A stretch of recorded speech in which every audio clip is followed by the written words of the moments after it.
Hola, hola, ¿cómo están? Bueno, cada que hago un video de estos, mi hija me corrige y me dice, papito, saluda. Y la verdad a mí se me olvida saludar porque estoy como tan concentrado en lo que quiero decir. Como yo generalmente lo hago como en estos momentos, que es un Facebook Live. Entonces esto sale sin editar y sale con lo que más o menos he almacenado en mi mente para decir en el video. Y a veces, pues, por eso se me pasa por alto saludar. Ahí está, pues. Yo pasé 6 años, 2 meses, 10 días preso. 4 de ellos, 4 de esos 6 años larguitos, en La Modelo, en Bogotá, y los otros 2 años en La Picota. Para la época en que yo estuve detenido, me acuerdo que La Modelo era considerada una cárcel tan peligrosa y tan dura que alguna vez escuché decir a Popeye, el jefe de sicarios de don Pablo Escobar, lo escuché diciendo que a los presos en las cárceles de todo el país, cuando se portaban mal, los amenazaban con trasladarlos para La Modelo. Incluso a los presos de la cárcel de Cómbita en Boyacá, que era por esos tiempos considerada una de las cárceles más duras del país, les decían, se sigue portando mal y lo mandamos para La Picota. La detención mía, pues en ese tiempo no se manejaba el término ni había salido a flote el tema de los falsos positivos. Pero luego de un tiempo yo terminé concluyendo que lo que hicieron conmigo fue un falso positivo. Eso en ningún momento me hizo a mí cargar odio en contra del gobierno y menos en contra del presidente, que para ser sincero no me acuerdo ni siquiera en ese momento que estuve detenido cuál era el presidente. ¿Por qué? Yo soy padre de 6 hijos y aunque no fueron sino 6, yo no pude hacer que todos ellos salieran a mi imagen y semejanza, que ellos fueran de mi total agrado, su comportamiento, su forma de ser. ¿Qué podemos esperar de un presidente gobernando a 50 millones de colombianos? Es muy difícil. Exigir resultados no quiere decir vaya y mate. Exigir resultados. Entonces es muy difícil para un presidente controlar todo ese tipo de situaciones como lo es para uno de padre controlar la situación en la casa con unos 4, 3, 2 hijos. Yo creo que tengo autoridad moral para hablar de este tema, que de hecho era algo que quería hacer desde hacía días, pero estaba esperando el momento indicado. Tengo autoridad moral para hablar de este tema, no solo por el hecho de haber pasado 6 años, 2 meses, 10 días preso, sino por el hecho de que conozco bien todo este tema, del tema que voy a hablar en estos momentos. ¿Qué quiere decir? Que durante todo este tiempo que yo estuve detenido, como no tenía recursos para pagar un abogado, mi abogado era de la Defensoría del Pueblo. Y pues los abogados de la Defensoría del Pueblo, esos son una figura ahí que hacen prácticamente un acto de presencia. Pero a veces no trabajan ni siquiera los que son pagos, los particulares. Porque hay que anotar de paso que a los abogados cualquiera sea, especialmente a los que son pagados, no les sirve una persona que salga rapidito de la cárcel. A ellos les sirve, el sindicato les sirve allá preso, porque preso es que produce y le sacan plata y el preso allá con el afán de recuperar la libertad le pagan lo que pida el abogado. En el caso de los abogados de la Defensoría del Pueblo, a ellos les vale huevo si lo condenan o no lo condenan. Inclusive ellos pueden hasta insinuarle a la persona que está sindicada, confiese, acepte los cargos para que le rebajen, con tal de él sacar ese caso y cumplir allá con su trabajo en la Defensoría del Pueblo. Entonces, como mi abogado era de la Defensoría del Pueblo, pues yo me di a la tarea de estudiar muy bien todo el Código de Procedimiento Penal. Por eso luego yo de todos estos años que estuve allá, incluso lo dije en una audiencia, yo me siento un abogado en potencia. Yo aprendí el derecho de manera empírica. Y lo más importante, si yo no me hubiera dado a esa tarea, yo creo que estaría todavía preso. Porque a mí me querían condenar entre 40 y 60 años de prisión. Pero salí absuelto. ¿Y quién fue el principal defensor de mi causa? Fui yo mismo. ¿Por qué? Porque salí absuelto de todo cargo. Por eso digo que tengo autoridad moral para hablar del tema. Aparte de eso, debo aclarar que el juicio, por lo que a mí me detuvieron, inició 4 años luego de estar detenido. O sea, tuvieron que pasar 4 largos años para que finalmente se iniciara el proceso. Aparte de eso, pues yo estuve allá más de 6 años. ¿Qué quiere decir esto? Que a los 6 años físicos que estuve allá, más de 6 años físicos, le sumamos mínimo, por ahí 3 años, porque yo trabajaba y estudiaba allá. Entonces pongámosle que fueran unos 3 años más, serían 9, pongámoslos así. 3, 6, 9. Estas serían las 3/5 partes de un total de 15 o más años. ¿Qué quiere decir? Yo salí absuelto, pero igual yo pagué una pena como si hubiera sido condenado a 15 o más años. De hecho, hubo muchas personas que entraron allá a la cárcel después de que yo entré, que fueron condenados y salieron antes que mi persona. Confesaron el delito que habían cometido y salieron. Penas que oscilaban entre los 10, 15, 20 años y salieron antes que mi persona. Porque es que resulta que aquí en Colombia, como lo dijo alguna vez allá por la década de los finales de los 90 o comienzos del siglo XXI, como lo dijo el exfiscal general de la Nación, Gómez Méndez, él dijo, lo que pasa es que aquí en Colombia se captura a un bandido, a un delincuente, y hay que dejarlo salir lo antes posible, antes de que se le quede debiendo. Es que las penas son tan corticas, las penas son tan suaves, tan irrisorias, que un preso entra y él ya sabe que eso es en par patadas que vuelven y lo dejan en libertad. Y eso si no tienen pues forma de moverlo de otra manera para que hagan de cuenta que no cometió el delito que cometió. Si bien es cierto que el delito, no importa la causa por la cual se haya cometido, es el delito. O sea, un ladrón es un ladrón, igual el que roba por necesidad, igual el que roba por gusto. Es igual el delito. Pero sí creo yo que de pronto debería haber alguna forma, de pronto, de categorizar los delitos. ¿A qué me refiero? Es muy diferente, digamos, una persona que se compruebe, digamos, y que la cuantía sea tan pequeñita y que se compruebe que el robo que cometió, que fue y se metió a un supermercado, por ejemplo, y se robó algo de comida para la casa porque no tenía ni qué comer. El que mató a otro porque se agarraron a puños y uno le pegó un puño bien pegado al otro, cayó de espalda y se desnucó allá contra el borde del andén, eso se llama homicidio culposo. La intención no era matarlo, se desnucó por el que lo empujó. Muy diferente es aquel que empuña un arma y va con dolo, con predisposición a matar a una persona, o aquel que roba únicamente porque no le gusta trabajar y porque le gusta hacer la vida buena. En esta categoría de los bandidos que roban porque quieren robar, no por necesidad, están todos los ladrones de la política.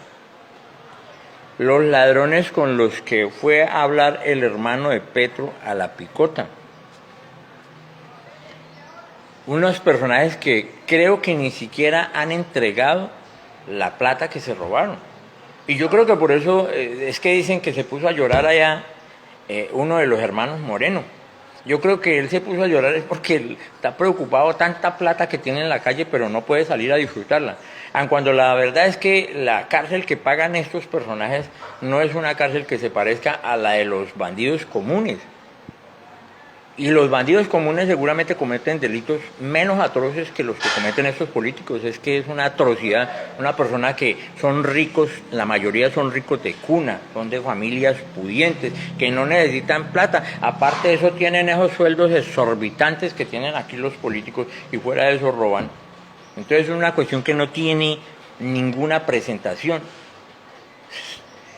Y entiendo yo que la visita de los emisarios de Gustavo Petro es porque saben precisamente que todas estas personas tienen un poder adquisitivo y hoy en día las elecciones lamentablemente se ganan es así, comprando votos.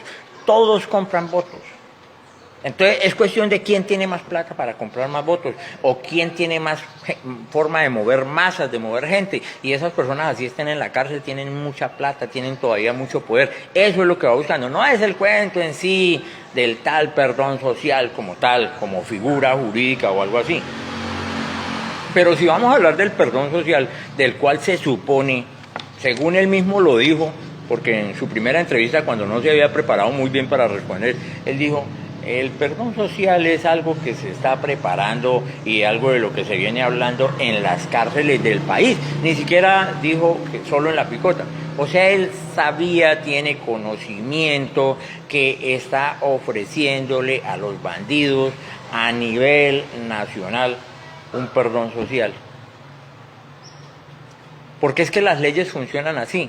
En las leyes hay una palabrita específicamente que se llama jurisprudencia. ¿Qué quiere decir? Que cuando se falla de tal forma para esta persona porque cometió tal delito, en la misma forma se tiene que fallar para todas las personas que hayan cometido ese mismo delito. Eso es una jurisprudencia. Quiere decir que la jurisprudencia los cobija a todos. Quiere decir que a la hora de un perdón social, a menos que vayan a categorizar, ahí sí, entonces a que vayan a decir que no, que el perdón social es solo para los políticos. Imagínense los peores ladrones del país que son los políticos, los que menos perdón merecen. Y ahí viene el tema de que a Gustavo Petro le gusta mucho hablar de los modelos de otros países, de los modelos sociales, de los sistemas sociales de otros países, pero él generalmente hace comentarios de modelos, primero que todo, viejos. Segundo, obsoletos. Y tercero, que no dieron resultado, pero para picársela de muy conocedor, de muy letrado, de muy culto, entonces comienza a citar esos modelos que él sabe, pero como él es un mentiroso, enfermo, mitómano, pero él sabe que son modelos que no han dado resultado, pero los quiere traer para nuestro país. Pero ¿por qué no hace eso con el modelo de la justicia? El modelo de la justicia de países como los Estados Unidos, mientras que aquí cada vez es tratando de rebajarle más y más al preso, en países como los Estados Unidos están tratando de meterle cada vez más dura la pena, por eso allá les da más miedo, allá le tienen miedo a la justicia. Allá el que es bandido es porque corre ese riesgo grande porque sabe que si lo cogen se le va a ir. Y a veces prefieren morirse o hacerse matar antes de dejarse coger presos porque saben que la justicia es fuerte. ¿Ya? Yo creo que la pena ya debe estar para pagarla de manera física entre el 85 y 90%, si no es que más. ¿Qué quiere decir? Que un preso en los Estados Unidos, una persona que comete un delito y es condenado a una pena de alrededor de 20 años, tiene que pagar por ahí mínimo 18 físicos. Aquí en Colombia una persona condenada a 20 años paga eso con 5, 6, 7 añitos, sí a mucho. Entonces, ahí sí no le gusta ese modelito y no lo trae, sino que antes, por el contrario, está tratando de ir a hablar de un tal perdón social y con esta calidad de personajes. Como si no fuera poco, con la ya creada JEP, la Justicia Especial para la Paz, que le heredamos al señor Santos, nuestro vergonzoso premio Nobel de la Paz, la JEP. Que yo voy a poner un ejemplo para que se entienda, porque es que hay muchas personas que de pronto ni siquiera entienden, pero voy a poner un ejemplo de la JEP en mi vida personal.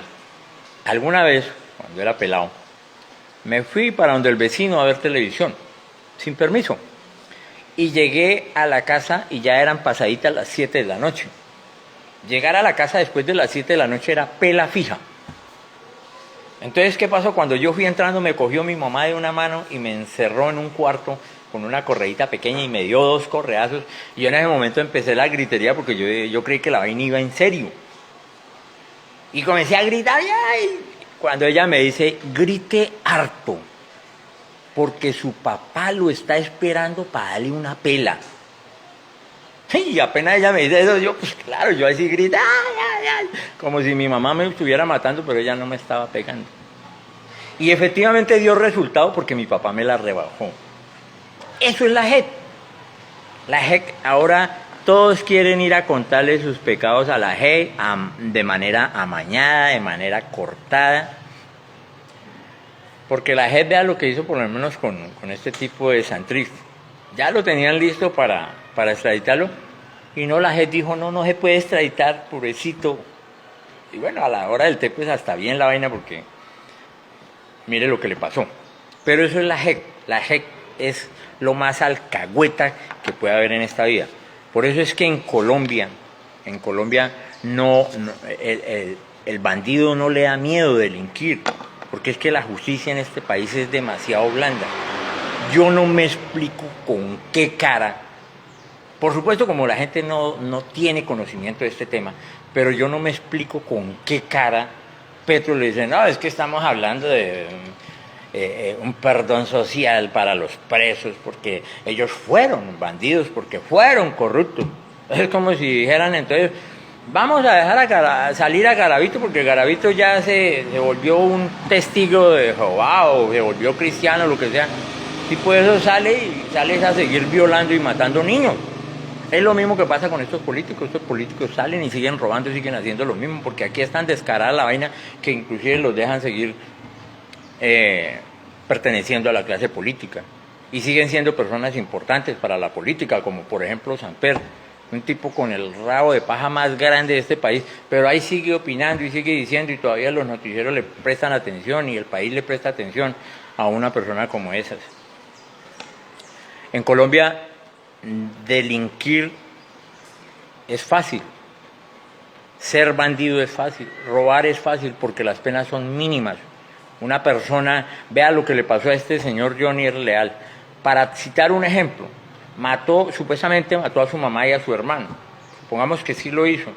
Y aceptó cargos, yo no sé qué, ahora se retrató, pero en el momento en que aceptó cargos y todo eso, finalmente decían por ahí los medios que le iba a quedar la pena por ahí en unos 17, 18 años, que finalmente iba a terminar pagando con unos 8 o 10. Imagínense lo irrisorio que son las penas. Entonces, y aparte de eso, este señor Petro está hablando de un perdón social. Hay países donde los sistemas políticos de estos países son parecidos al que el señor Petro quiere traer a este país, pero en esos países son duros con la clase política, porque es que la clase política son como los padres de la patria, son como los modelos a seguir, y así mismo les debe caer el peso de la ley. ¿Cómo así? Entonces, porque se puso a llorar el señor Moreno, entonces vamos a buscarle un perdón social. Seguramente todo esto a mis progres les va a entrar por una y les va a salir por la otra, porque como decían por ahí, parece que tuviera un teflón. La gente, yo no entiende. Es como cuando sale un meme y colocan un pelado ahí todo ñeruco, todo gaminoso, y el otro bien vestido, y dicen que las peladas prefieren al que está vestido ñeruco. Así es, así funciona en todo.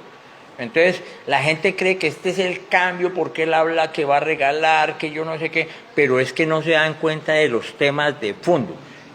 Un tema bien importante es este, que es un tipo que está tratando de buscar votos de manera tan desesperada que le vale huevo ir y buscarlos a la cárcel.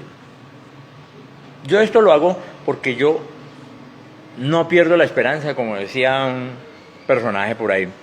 Decía, uno a los hijos debe decirles todos los días la misma cosa, cuando uno sabe que están cometiendo un error, a ver si de pronto uno los convence. Eso es lo que me motiva a mí para hacer esta clase de videos, porque yo todavía guardo la esperanza, tengo la confianza de que dentro de 28 días no vamos a cometer el error más grande en la historia de este país, que es soltarle las riendas de Colombia al comunismo del siglo XXI.